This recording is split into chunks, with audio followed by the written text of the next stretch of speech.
দুর্বৃত্তদের খুঁজে পেতে জনগণের সহায়তা চাইলেন প্রধানমন্ত্রী। যাত্রাবাড়িতে 2 পুলিশ হত্যায় জামায়াত ছাত্রদলের 6 নেতাকর্মী গ্রেফতার। বাজারে বেড়েছে পণ্য সরবরাহ, কমছে নিত্য পণ্যের দাম। Sponsored by Abiba Finance Limited.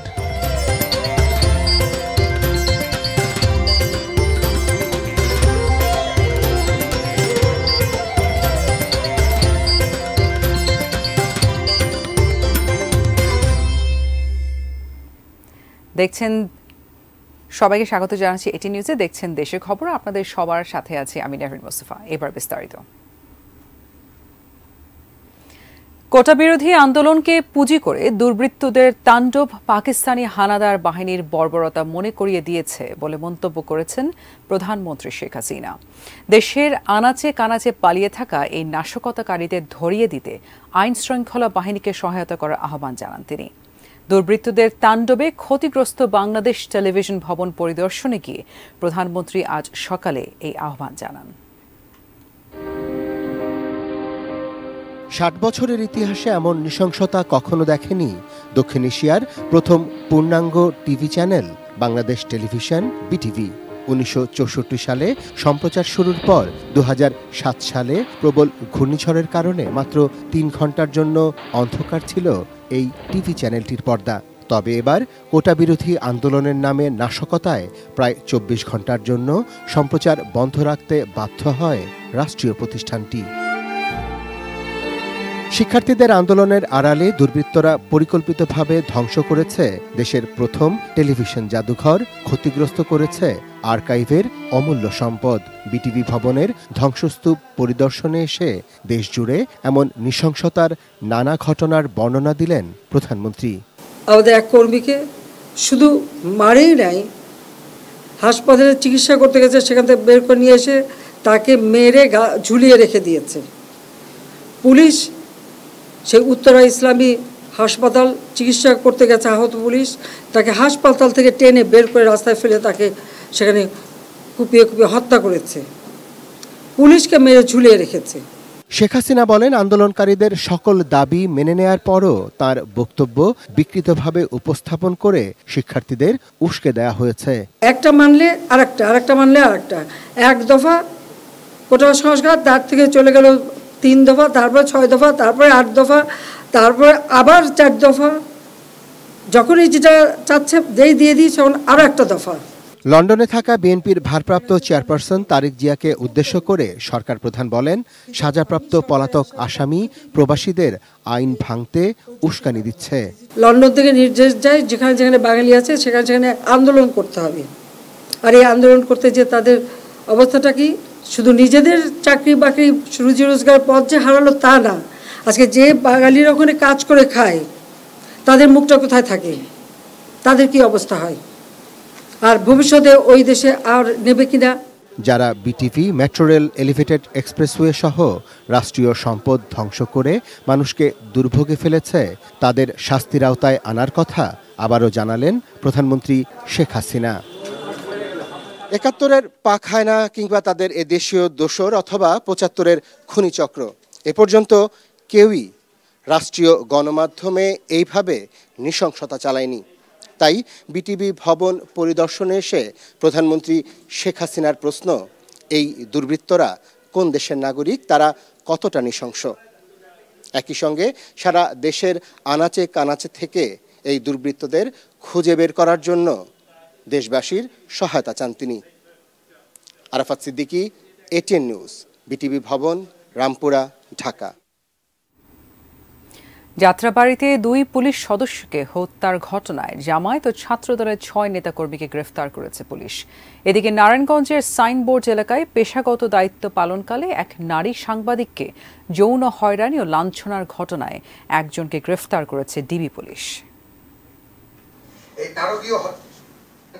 কোটা সংস্কার আন্দোলনের সময় গত 19 জুলাই যাত্রাবাড়িতে 2 পুলিশ সদস্যকে নির্মমভাবে হত্যা করে দুষ্কৃতিকারীরা।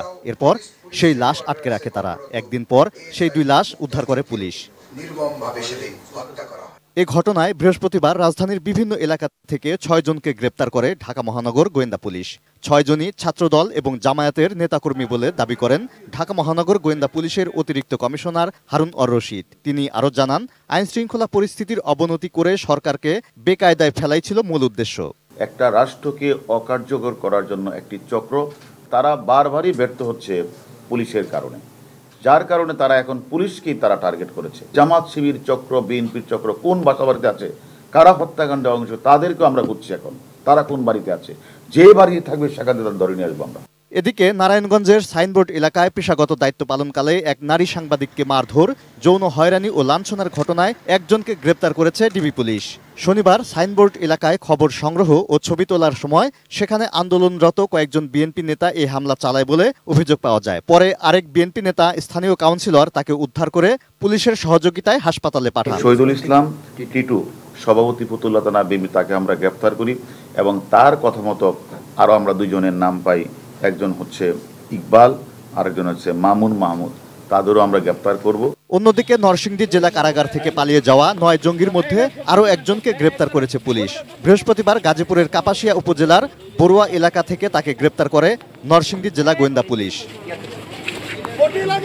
Moniruzzaman, ATN news, Dhaka. এবার বাজার পরিস্থিতি। আইনশৃঙ্খলা পরিস্থিতির উন্নতি হওয়ায় দেশের বিভিন্ন স্থান থেকে ঢাকায় নিত্যপণ্যের সরবরাহ বেড়েছে। এতে করে কমতে শুরু করেছে নিত্যপণ্যের দাম। তবে চলমান পরিস্থিতি উচ্চ মূল্যস্ফীতি তথা অর্থনীতিতে নতুন করে সংকট তৈরি করেছে বলে মনে করেছেন অর্থনীতিবিদরা। আরাফাত ইসলাম শুভ রিপোর্ট। গত কয়েকদিনের সহিংস ঘটনায় দেশের নিত্যপণ্যের সরবরাহ ব্যবস্থা প্রায় ভেঙে পড়ছিল। ফলে রাজধানীর বাজারে জিনিসপত্রের দাম বাড়তে থাকে। কারফিউর পর পরিস্থিতির উন্নতি হয়। রাজধানীর বাজারে পণ্যের সরবরাহ বেড়ে যাওয়ায় দামও কিছুটা কমতে শুরু করেছে। সরবরাহ বাড়ার কারণে মাছের বাজার দাম কমতেছে আস্তে আস্তে। এখন কারফিউ মোটামুটি শিথিল আছে, এই জন্য মুরগির দাম অনেক কম। এখন আমার গাড়িতে চলতেছে, আলাদা মাল বড় আসতেছে, দাম কম আছে এখন বর্তমানে। বেশিরভাগ সবজির দাম কেজি প্রতি কমেছে ২০ থেকে ৩০ টাকা। তবে নতুন করে বাড়েনি আলু, পেঁয়াজ সহ মুদি পণ্যের দাম।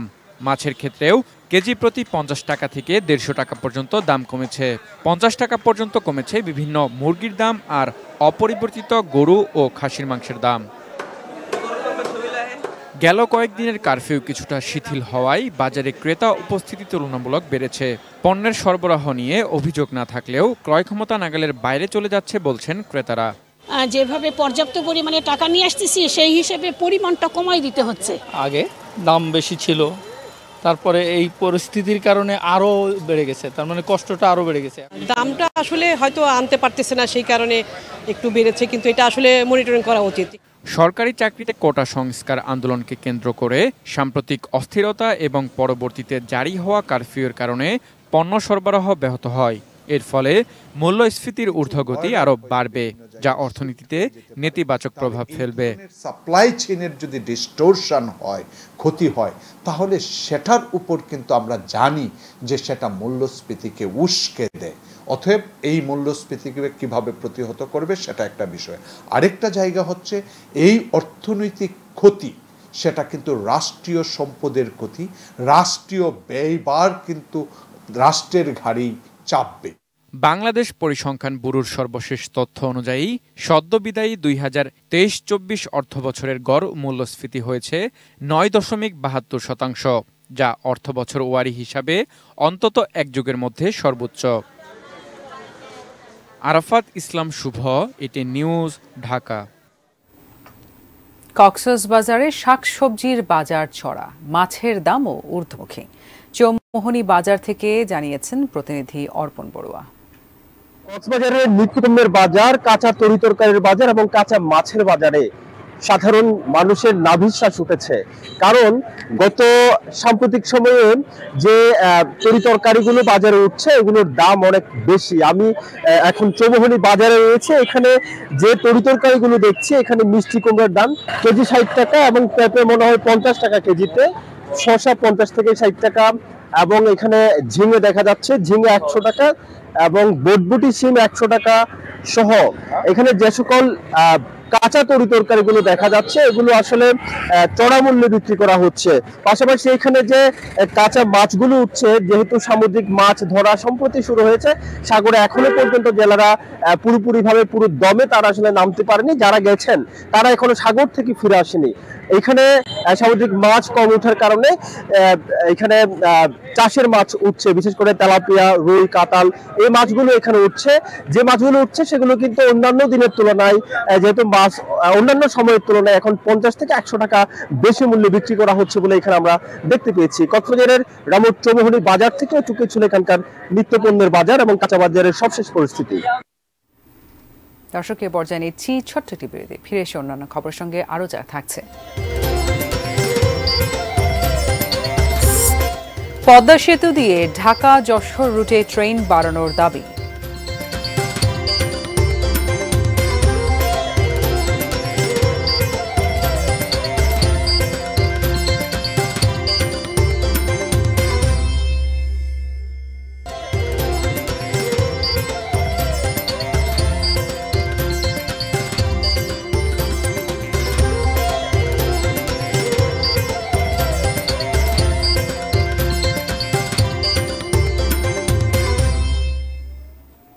আবার স্বাগত। দেশের খবরে আপনাদের সাথে আছি আমি নাহরিন মুস্তফা।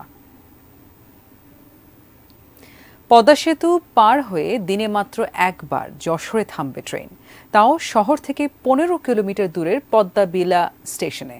এর ফলে ব্যবসা বাণিজ্য ও কর্মক্ষেত্রে তেমন সুফল মিলবে না বলে মনে করছেন যশোরবাসী। যশোর প্রতিনিধি তামান্না ফারজানার তথ্য ছবি নিয়ে ডেস্ক রিপোর্ট। পদ্মা সেতু দিয়ে ট্রেন চলাচল শুরু হওয়ায় দ্রুত ঢাকায় আসা যাওয়ার স্বপ্ন দেখেছিলেন যশোরবাসী। খুব অল্প সময়ের মধ্যে দ্রুত আসা যাওয়া করা সম্ভব হলেও দিনে মাত্র একবার যশোরের মূল স্টেশন থেকে 15 কিলোমিটার দূরের পদ্মবিলা স্টেশনে থামবে ট্রেন। যশোরের মানুষের চাওয়া যে যশোরের স্টেশনের মানুষ, অর্থাৎ যশোর শহরের মানুষ যেন যশোর জংশনকে ব্যবহার করে তারা ঢাকায় যেতে পারে। রাতে বা সকালে জার্নির জন্য যশোর থেকেই যেতে চাই, যেটা আমাদের দুধদিয়া বা পদ্মবিল থেকে যেতে অনেক সমস্যার সম্মুখীন হতে হবে। যশোরবাসী চাইছেন যশোর জংশন থেকে ঢাকায় অফিস ধরার মতো ট্রেন। তাদের পক্ষ থেকে বেশ কিছু দাবি দাওয়া নিয়ে স্মারকলিপিও দিয়েছে রেল যোগাযোগ উন্নয়ন সংগ্রাম কমিটি। পরিবহন খরচ সাশ্রয় হবে, হচ্ছে পরিবেশ বান্ধব রেল, সেক্ষেত্রে পরিবেশের উপর একটা গুরুত্বপূর্ণ ভূমিকা রাখবে এবং রেলকে প্রধান মাধ্যম করতে হবে। তাতে যদি আমাদের দাবি দেওয়া পালন করা না হয় আমরা বৃহত্তর আন্দোলনের কর্মসূচি দিতে বাধ্য হব। যশোরবাসীর দাবির বিষয়টি রেলপথ মন্ত্রণালয়ে পাঠানো হয়েছে বলে জানান স্টেশন মাস্টার। আমাদের কাছে যে স্মারকলিপি প্রদান করেছে এটা আমরা আমাদের ঊর্ধ্বতন কর্তৃপক্ষের কাছে পৌঁছেছি এবং এখনো কোনো রেসপন্স আমরা পাইনি। পদ্মা সেতু দিয়ে চলাচলকারী সব ট্রেন যশোরকে স্পর্শ করলে বেনাপোল বন্দর দিয়ে আমদানি রপ্তানি কার্যক্রম আরও গতি পাবে বলে আশা ব্যবসায়ীদের। যতগুলো ট্রেনই যাক আমার যশোরকে স্পর্শ করে তার গন্তব্যস্থলে পৌঁছাক, তাহলে ট্রেনও লাভবান হবে অর্থনৈতিকভাবে, আমার যশোরের মানুষ এবং ব্যবসায়ী সকলেই লাভবান হবে। 3 ঘন্টায় যখন যাতায়াত ব্যবস্থা চালু হবে তখন আমদানিকারকরা বিভিন্ন প্রয়োজনে বন্দরে আসতে ফ্রিকোয়েন্টলি, তারা সকালে এসে কাজ করে আবার বিকেলে চলে যেতে পারবে। Shamsul Arefin, desk report, ATN news. দেশের খবর নিচ্ছি আরেকটি ছোট্ট বিরতি, ফিরছি কিছুক্ষণ পর।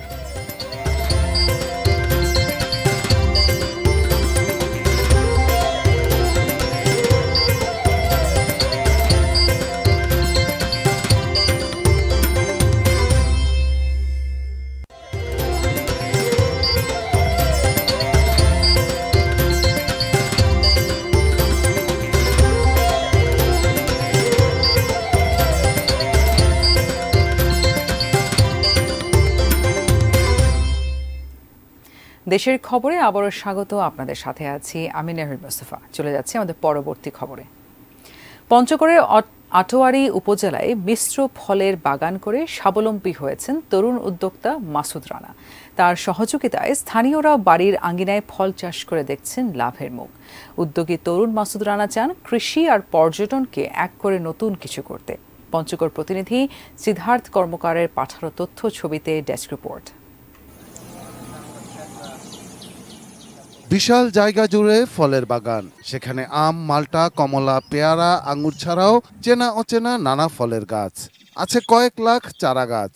এ বাগানে ব্যস্ত সময় কাটে উদ্যোক্তা মাসুদ রানার। যদিও আইন বিষয়ে লেখাপড়া আর কর্মজীবন শুরু, তবে 6 বছর আগে সিদ্ধান্ত নেন বাগান করার। শুরুতে মাত্র 1 বিঘা হলেও আজ তা 17 বিঘার মিশ্র ফলের বাগান। 2 লাখ টাকা পুঁজিতে শুরু। এখন কেবল ফল গাছের চারা বিক্রি হয় বছরে 30 লাখ টাকার, আর 1,10,000 টাকা আসে ফল থেকে। খাগড়াছড়ি, বান্দরবন, রিসেন্টলি উখিয়া, কুতুপালঙ্গে বাগান করে দিয়ে আসলাম। আশেপাশে আমি অনেক বাগান করেছি এবং অনেক বাগানে আমার চারা দিয়ে বাগান করা।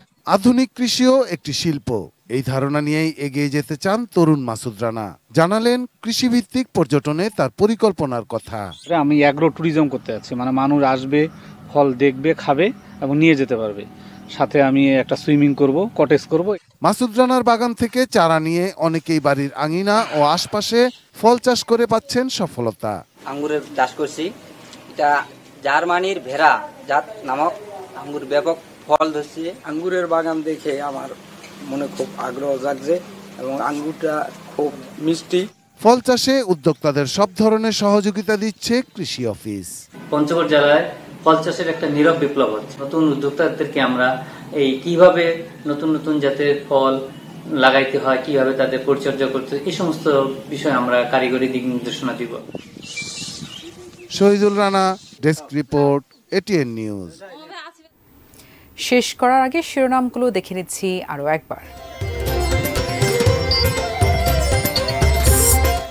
দুর্বৃত্তদের খুঁজে পেতে জনগণের সহায়তা চাইলেন প্রধানমন্ত্রী।